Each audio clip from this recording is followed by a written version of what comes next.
последнее время мы все чаще слышим от наших соседей о том, что у чеченцев не было башен с пирамидально-ступенчатой кровлей.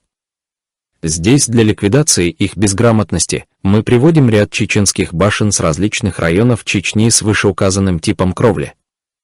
Несмотря на то, что значительная часть чеченских башен были разрушены в ходе постоянных войн, в Чечне еще сохранились сотни башен различной степени сохранности, среди которых есть и те, у которых сохранилась кровля. Итак, смотрим.